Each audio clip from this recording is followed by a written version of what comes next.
What's the fear right now? Like, I mean, incredible victory, incredible performance, but no contract. What's the feel right now?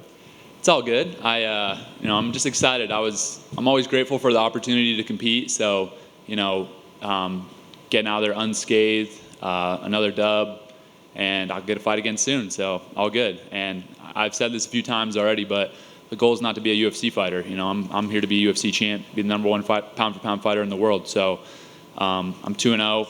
I've had a total of a minute and a half of professional MMA competition. So, let's get another one in there. I don't really care if it's on Contender Series, in the UFC, whatever. I just want to fight. We talked before. I mean, obviously, you've been competing at a high level, huge crowds, all that. What were the nerves like tonight? What was the feel? Was it what you expected? Was it any different than you thought it would be? No matter what, when you do what I do, you're going to get nervous. I think anybody that comes in and tries to act like a tough guy and say that, I don't get nervous, like they're trying to act like a tough guy, And so, any competition where I'm going out there and my health's on the line, I'm going to be nervous about that. I think that, I just do a great job of turning that nervousness into just being spirited and turning it into energy. And at the end of the day, that's what I live for. I want to feel that. With it being here in Apex, I was lucky to compete here a couple weeks ago in grappling and got to kind of feel the arena out. And, it's a different type of atmosphere with not having, 15,000 screaming fans in the crowd. But, it was fun, and it's a nice little step up where, a little more pressure on me, and I get to just, experience that and put another notch in my belt. You turned to your wrestling pretty quick, which is obviously smart. But, I guess talk about like game planning and getting ready for this, because is there a danger of going like, oh, these hands, man, I can knock people out now, or did you know like let's just do what got it here? I think anybody that I fight for the rest of my career, it doesn't matter if it's my next contender fight or my first fight in the UFC or when I'm fighting for the UFC title, they should expect to get mauled in wrestling if I want to do that to them, And I'm just building my reputation. I can do that to anybody on the planet. If anybody on the planet comes out against me and I can take them down, put them on the ground, beat the crap out of them, and choke them out if I want to. And I think that every single opponent I come up against should know that. And so for me, it's about building my reputation. Every single fight I have, I'm strong, I'm explosive, I'm powerful, I have better technique than people, and I don't get tired. So yeah, I'm just again putting another notch in my belt, building my resume, and that's it. So you get done with the fight, quick win. In your head, are you like, yep, done deal, that's the contract right there? No, I didn't think that at all. I honestly, it was a little bit of a letdown just because I get in there, I trained hard for this fight, this camp, make sure I take care of every single detail. Shout out to Sam Calavita with Training Lab, who put together my entire camp. We're very meticulous about this, and so to go out there and get a finish in 60 seconds, it's a little, I don't know, like bittersweet because I didn't really get to show a whole lot of techniques, and but at the same time, I didn't take any damage, and I'm ready to fight again right away. So it was a little bit of a weird feeling. I didn't necessarily expect the contract just because it was kind of like, all right, it was just too easy almost. Well, we expected you to have a contract. I guess the last thing for me, knowing you're going to fight again, I guess it'd be within the next 7 weeks or so. Did they give you a date yet, or is there one that works best for you? Do you just stay ready? Could you show up next Tuesday if you need to? What's the plan for you? I could fight next Tuesday. I think more than likely, like I just alluded to, I'm very detail oriented about my training and my camp. So I could see myself fighting in September, probably closer towards the end of the month. And yeah, again, I'm not out here to. I'm make sure I'm paying attention to every step, and I'm not skipping steps in the process. But I'm not here to win Contender Series fights or just get a UFC contract. I'm here to be the best fighter in the world, to get that UFC belt and defend it multiple times and go down as one of the greatest ever. So whatever I have to do to make that happen, that's what I'm going to focus on. And from here, it's back to training. I'm going to get back home and go straight back to the gym and get ready for the next one. Hi, Bo, over here. You seem a lot more calm than us about not getting a contract, and I'm curious if you kind of came into this thinking that might happen just based off your experience and, the record, or how are you so calm? Because it just seems odd.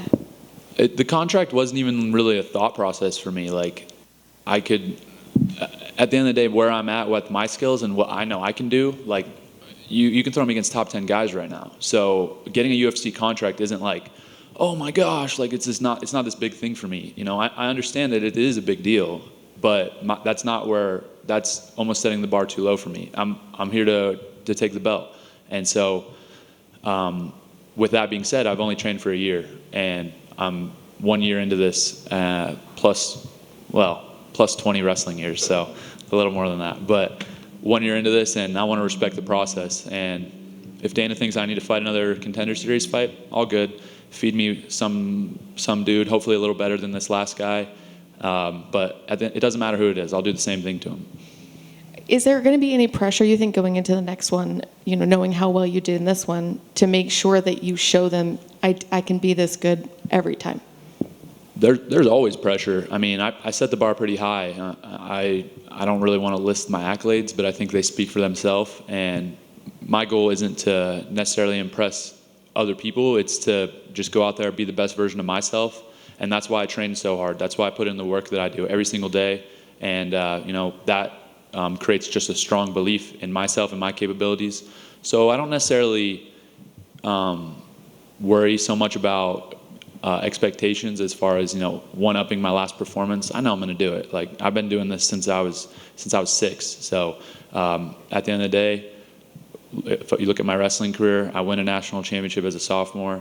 As a junior, I one-up it. I get a pin in the finals. And as a senior, I was the most dominant, most dangerous wrestler in the entire country, one-upping it again. So that's just part of what I do, and I'm gonna keep one-upping it. And that's not something that I worry about. I just do it.